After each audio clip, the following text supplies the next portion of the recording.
What's up everyone, Steven here with Neural DSP, and today I want to talk to you about the difference between the pre and post delay pedals in the Archetype Nolly and when you would want to use each one. When you open up the Archetype Nolly, you'll notice there's a delay pedal in the effects section which comes before the amp head in the signal chain, as well as a delay pedal in the time effects section at the end of the signal chain.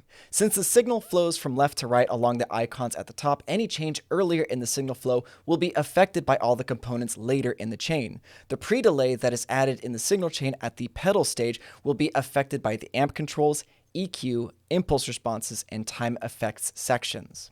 Let's listen to a simple chord progression and observe the difference when using pre-delay versus post-delay.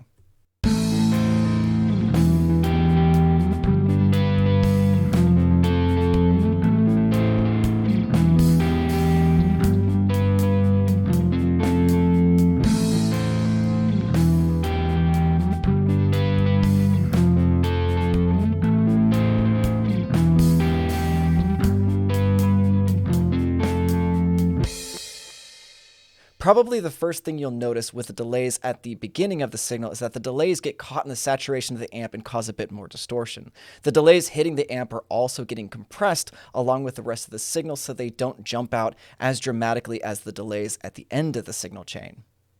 Let's listen one more time so you can hear what I'm talking about.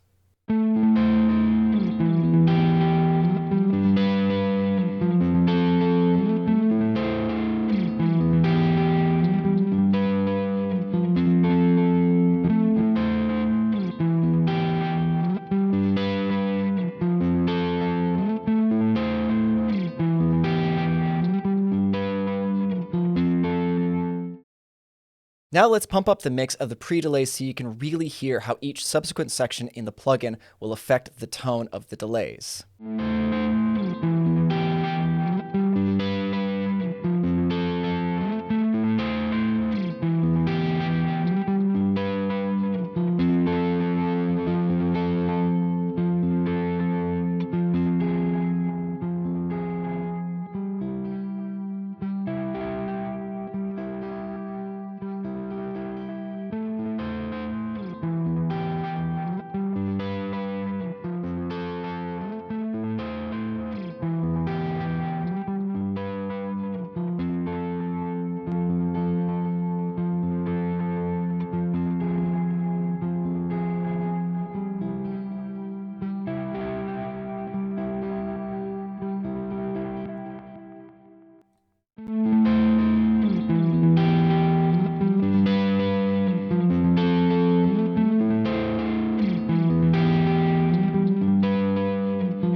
As I mentioned before, the pre-delays are affected by the saturation of the amp head, the tone controls, and the other sections of the plugin. Using pre-delay gives you a more vintage tone because it's darker and there's much more saturation added to the signal. It's reminiscent of when all types of pedals would be run into the front of an amplifier before effects loops were available.